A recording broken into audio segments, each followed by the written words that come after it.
Dears, have a profitable weekend.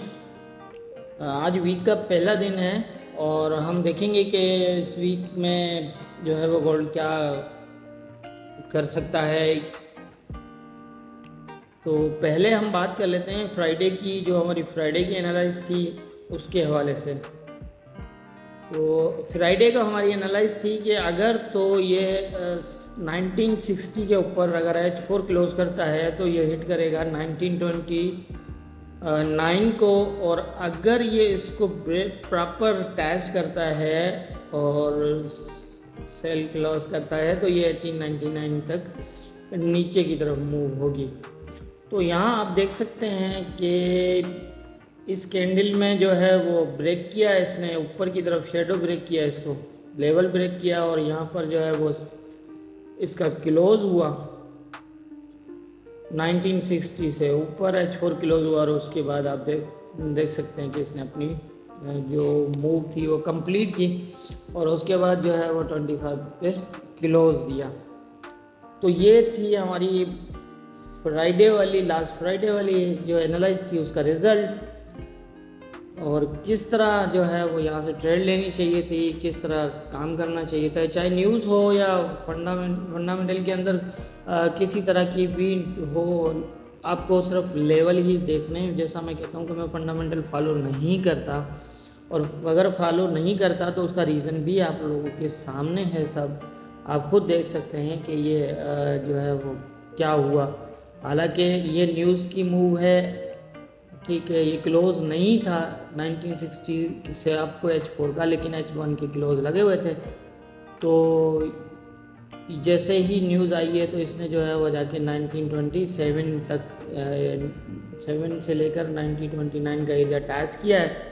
ये जो ऊपर H1 क्लोज लगा हुआ था उसकी वजह से हुआ, और उसके बाद ये फिर रिवर्स हुआ, क्योंकि इसका इस एरिया से ऊपर 1960 से ऊपर H4 क्लोज नहीं था, इसलिए ये इस एरिया में स्टे नहीं कर सकता, और उसी वजह से ही इसने जो है यहाँ से रिवर्स लिया। लेकिन रिवर्स लेने के बाद ये 1960 को नीचे की तरफ ब्रेक नहीं किया और वहीं स्टे करता रहा, और उसके बाद जो है वो आप देखें ये बिल्कुल क्लियर नज़र आ रहा है आपको यहाँ पर कि ये इसी एरिया को जो है 1960 के ऊपर जब ये H4 क्लोज हुआ तो ये आप देख सकते हैं कि बिल्कुल प्रॉपर टेस्ट करने के बाद जो है इसने अपना टारगेट हिट किया।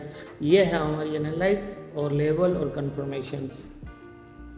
शुक्र है कि बड़े बोल तो नहीं है, लेकिन मैं बात रिज़ल्ट के हवाले से ही कर रहा हूँ कि आप रिज़ल्ट देखें, और ये डेली का है, कोई नई बात नहीं है। चलें देख लेते हैं आज के लेवल्स क्या हो सकते हैं। बात कर लेते हैं आज के लेवल्स की। आज के लेवल्स कुछ इस तरह हैं कि पहले तो मैं थोड़ा सा वीकली बता देता हूँ कि वीकली इस टाइम कोई वन साइडेड कंफर्मेशन मौजूद नहीं है कि ये बेरिश होगा या बुलिश होगा। अभी दोनों तरफ जा हो सकता है, क्योंकि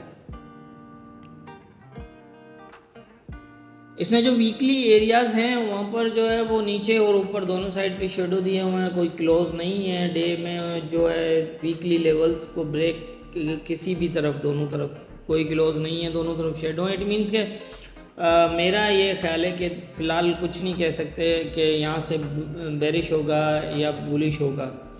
मुझे कुछ थोड़ी सी कन्फर्मेशंस तो थोड़ी नज़र आ रही हैं, कंफर्म नहीं है लेकिन थोड़ा कुछ नज़र आ रहा है, एज ए इशारा समझ लो, इंडिकेट समझ लो कि बुलिश होने के थोड़े से ज़्यादा चांस हैं। लेकिन हम माइंडसेट तो नहीं बना सकते कि ये बुलिश ही होगा, हमें डेली बेस पे ही देखना है इसको। जिस तरह एक इम्पोर्टेंट लेवल है इसमें वीक का, अगर वो ब्रेक करके और क्लोज देता है ये डे में, तो फिर हम मज़ीद जो है इसको बुलिश साइड देखेंगे। फ़िलहाल जो करंट पोजीशन है हम उसको देख लेते हैं।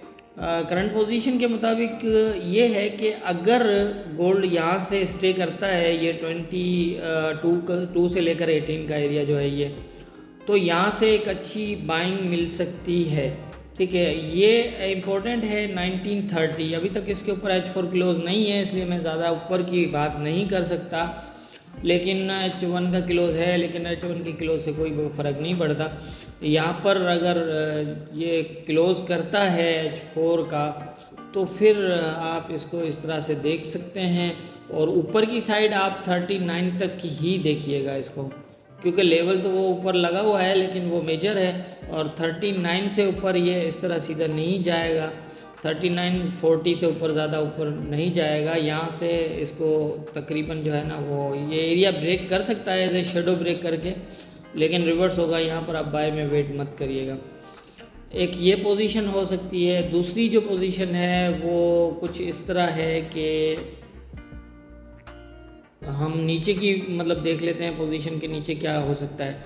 तो नीचे के अंदर जो है अगर तो ये 1980 के नीचे H4 क्लोज करता है तो फिर ये तकरीबन जो है वो यहाँ 25-24 तक जो एरिया है इसको टच करने के बाद ये मूव होगी। फ़िलहाल इसमें यहाँ पर यही मुझे नज़र आ रहा है, इससे ज़्यादा जो है वो कोई मतलब पोजीशन नज़र नहीं आ रही है जो इन लेवल्स के बीच में अभी फ़िलहाल है। तो यही है कि H4 के क्लोज की हम बात करते हैं। आप वेट करिएगा, H4 के क्लोज जिस तरफ लगे वहाँ की मूव आप ले सकते हैं। तो मेरे हिसाब से आज के जो इम्पोर्टेंट एरियाज़ हैं वो मैंने बता दिए हैं। अच्छा, नीचे की तरफ भी है कि अगर ये 10 के नीचे H4 क्लोज कर देता है, 1910 ब्रेक हो जाता है, क्योंकि ये मेजर एरियाज़ पीछे से जो है वो मेजर सपोर्ट नहीं है, ये इतना इम्पोर्टेंट नहीं है 1910, लेकिन इसको अगर यहाँ से इसको ब्रेक करके ऊपर की तरफ बुलिश होना अगर है तो ये 1910 से लेकर इस एरिया को स्टे ज़रूर लेगा और यहाँ से फिर जो है ये बुलिश मूव दे सकता है। तो इसलिए यहाँ पर आप ज़रूर देखिएगा 1910 के नीचे अगर H4 क्लोज करता है तो फिर यही एरिया जिस तरह मतलब इसके आसपास 1900 के आसपास कहीं जो है वो आएगा। तो जो मेरी समझ है उसके मुताबिक मैंने क्लियर कर दिया है कि कौन कौन से एरियाज, दो ही मूव फ़िलहाल बनती नज़र आ रही हैं कि अगर ये 1922 से लेकर 1918 को अगेंस्ट लेता है तो ये 1930 तक जाएगा, और अगर उसके ऊपर H4 क्लोज करता है तो ये फिर रिवर्स होगा दोबारा 26-27 तक, और वहाँ से ये फिर अगेन बुलिश होगा 1939-40 तक। उससे ऊपर भी जाने के चांस हैं लेकिन आप होल्ड नहीं करेंगे ऊपर 1939-38 यहाँ से आपने निकल जाना है, क्योंकि वहाँ से ये इसका कोई सेटअप नहीं है इस ऊपर जाने के लिए। यहाँ से ऊपर अगर जाएगा तो ये वहाँ पर सेटअप बना कर ही जा सकता है, ऐसे सीधा नहीं जा सकता।